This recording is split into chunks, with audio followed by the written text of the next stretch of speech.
And we saw LIVAZA beat Emmanuel Katema of Zambia 5-0 in the semi-finals. Prior to that, he got past Maksud Kazmatov. Narek Hovanesyan had to come from behind to win that fight. Sayat Ilyasov of Uzbekistan early on, and Anas Slayman of Palestine. So he's had 5 fights, an Asian under-22 gold medalist this year. He is on the charge at 21 years old.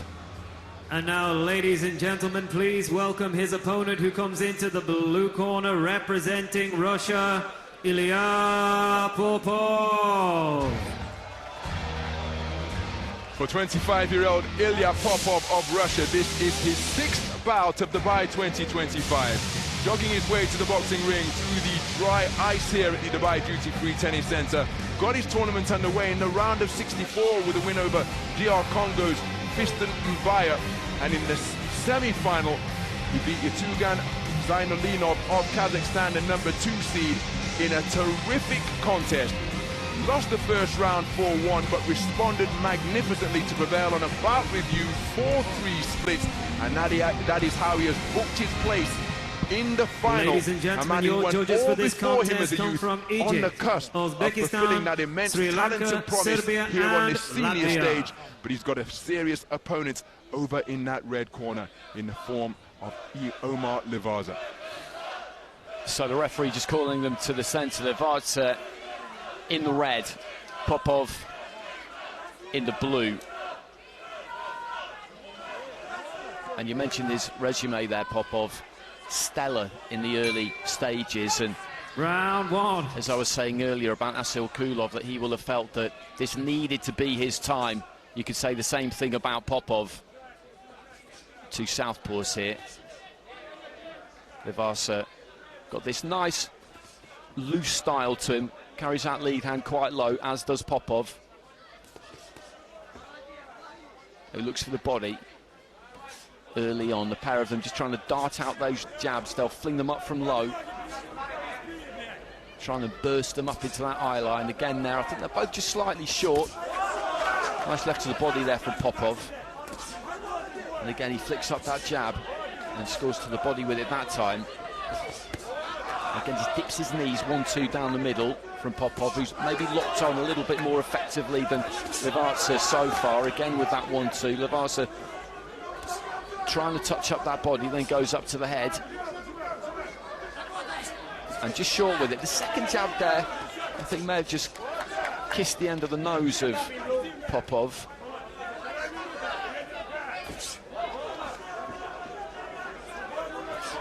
And it's a battle of lead hands just at the moment for the last 30 seconds or so anyway. Left hand that time from Popov. He's looking for the body, that long shot to the body. Neither one is really committed with their feet just yet, and tried to get onto the inside too much. 3-punch combination from LIVAZA again was short.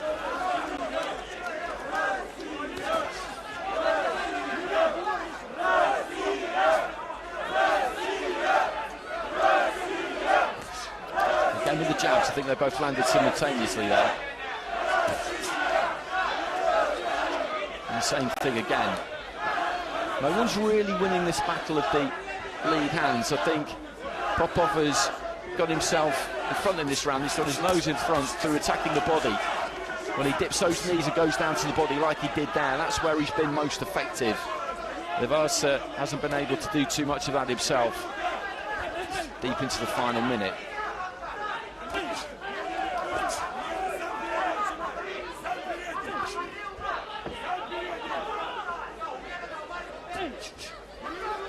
And again on the outside, when they're thrown from the outside there, up to the head at least, they're just slightly short. Again, he goes to the body there, Popov.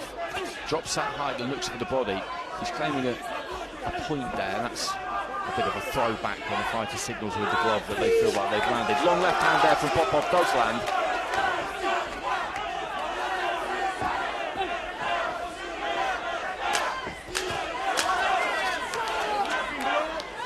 Final few seconds of round 1. And in terms of those headshots, it's been kind of like high-octane fencing to a degree, but to the body, I feel like Popov has done the better work. I would agree with you, and I think it's that variety that, for my money, has won him the round. And then there was that one single eye-catching left cross in the final 20 seconds or so from Popov.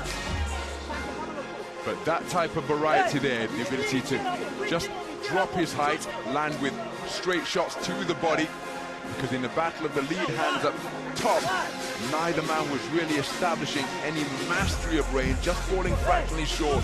And it's a clean sweep of the cards for Ilia Popov. I think his effective investments into body shot and that one eye-catching left cross in the closing moments of the opening round, enough for him to take it. Clean sweep of the cards.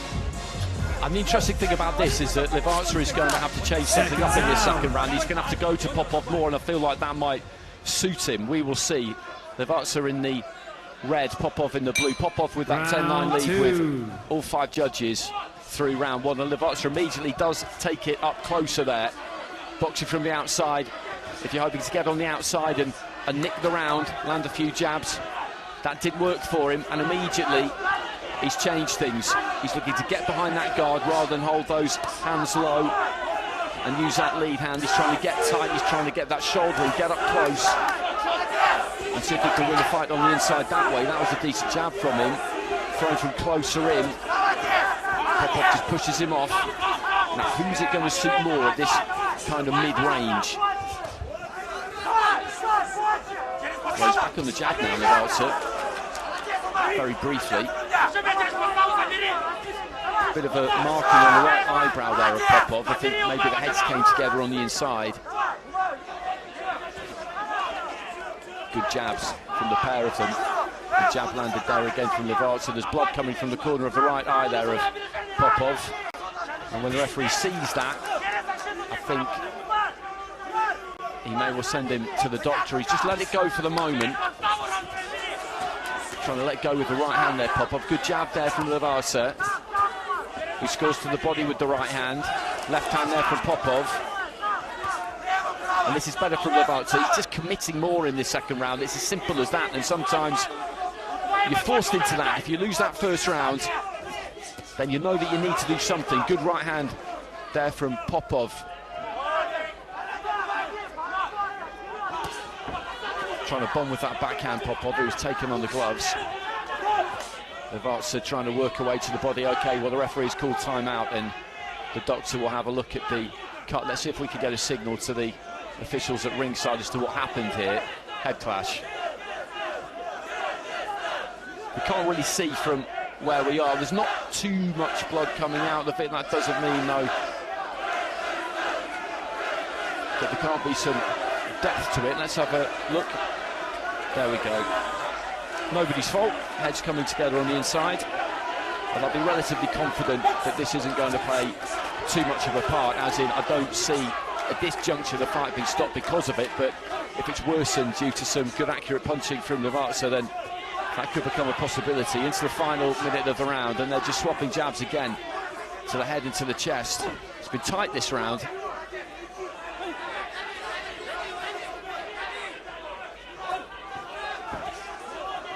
Looking flat, long left to the body there, Popov. It's not been as easy for him to land that in the second round as it was in the first. LIVAZA just comes steaming in, head down, throws that left hand over the top.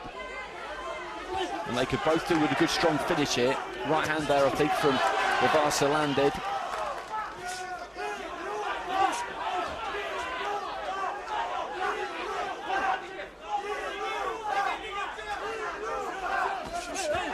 That's a good combination, finished on the right hand there from LIVAZA. I'm not sure if the other two got through, but the finishing punch did.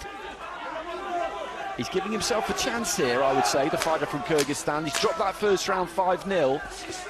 Popov there does drop his knees and land that long 1-2 to the body. Has he done enough? That's the question. The IBA boxing That is indeed the question. I thought he started the round very well, trying to drive Popov backwards, but interestingly, Popov would not concede ground. Planted that backward into the canvas, and Messi advancing LIVAZA with the jab, and thereafter, for my money in the corner, work on that cut. I think that Popov did very good work. LIVAZA had his success, particularly when he got inside and jabbed to the body, but I'm not sure about the tactic of getting on the back foot in the closing portion of the round. Despite all the success that he had from the start through to the deep into the round, I think going on the back foot may give the impression that he feels he's done enough and he's entering bout management mode. And in a round that was that close, but he's only been given it for one of the 5 scoring judges, do wonder about that implementation of that tactic to box off the back foot when he needed a big response after conceding the first unanimously. Well, he went back to doing what he did in the first round, which didn't really work, basically, and as you say, sometimes it can be difficult to read those thought patterns. And that 4-1 split, what that means is that Popov has got a 2-point lead with 4 out of the 5 judges, so LIVAZA has got to turn it on here. He's got to produce a monster round. He needs 10-8. And in the context of what we've seen so far, that is a big ask.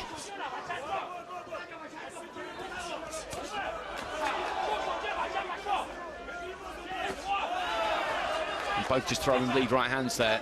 Popov felt that his landed.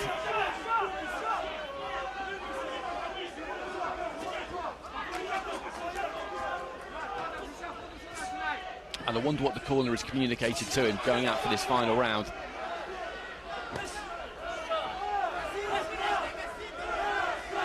But he's happy to stay more on the outside here, Popov, and have a look and pick those punches carefully. You would say that he's really going after this like a man who knows that he absolutely must win this final round. He'll still want to win it, he will still absolutely try and win it, but there's ways and means of doing things. And he's boxing the fight of a man who I think does know the position that he's in. Jab to the body there from Popov. And we spoke about it at the very start of the fight before the first bell went, that he needs this Popov in the context of his career. He was a supersonic junior and youth, and the senior level up until this point, that maybe hasn't quite translated.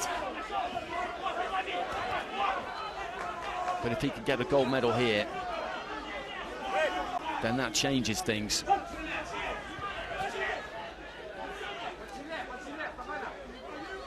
And happy just to use the outside of the ring more here, just shoot that jab from distance, use those feet. And LIVAZA needs to show a bit more urgency here, to be honest, and just try and pour everything into this final round rather than just box his way to the end of the fight, because he needs a big round here. And at the minute, he's not close to achieving it.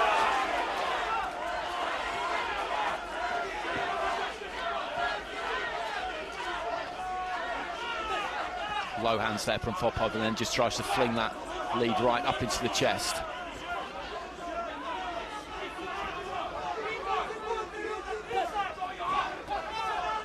Tripling up on the jab, and LIVAZA leaning back and staying out of the way. I do find this slightly curious from the man from Kyrgyzstan. I'm not saying it's easy to put somebody like Ilia Popov under a lot of pressure, but you've got to try.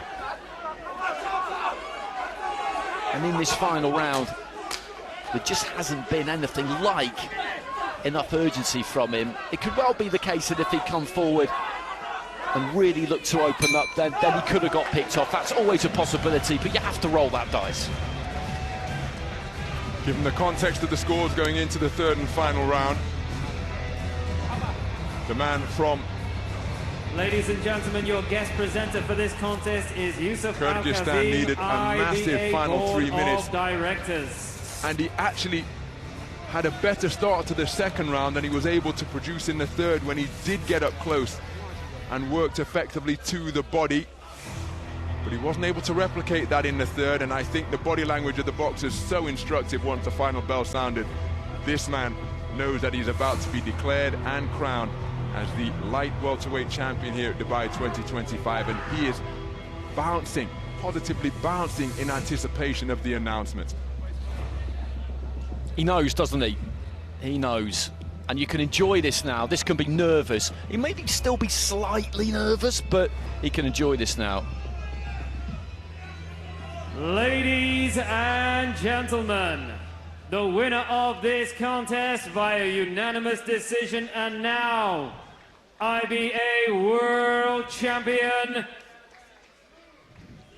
is in the blue corner, representing Russia, Ilia Popov. And he gets it by unanimous decision, 3-0 with all the judges but one. Our judge from Egypt scoring it 2-1. And you could see from his reaction there, you've seen a lot of this guy down the years. I know you commentated on him when he was just tearing it up as a young man, but this was one of those nights, this was sliding doors, wasn't it? He really had to win tonight.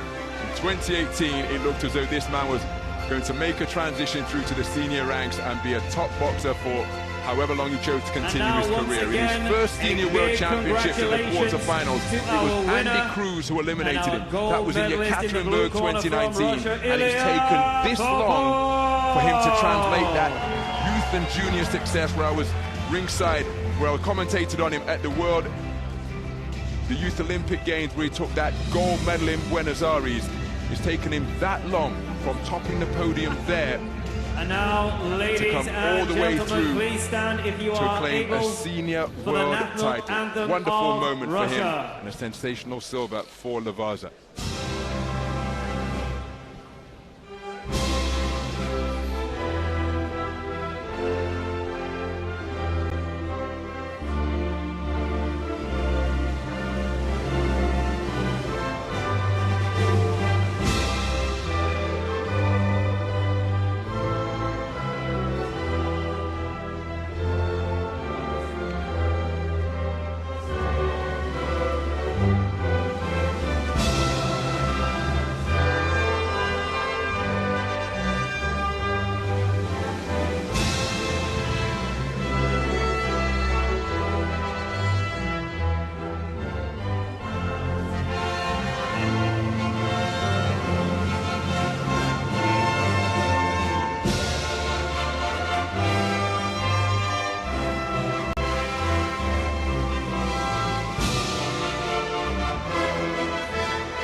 Well, not the first time we've heard that Russian national anthem, and it won't be the last time, I don't think, over the course of the next couple of hours.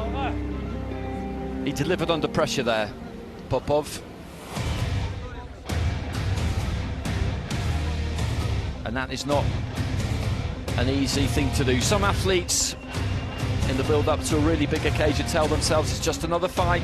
You have to stick to your routine, trust in the process. Others will choose to load the pressure on themselves and tell themselves, no, no, no, this is it for me. I have to win tonight, because they can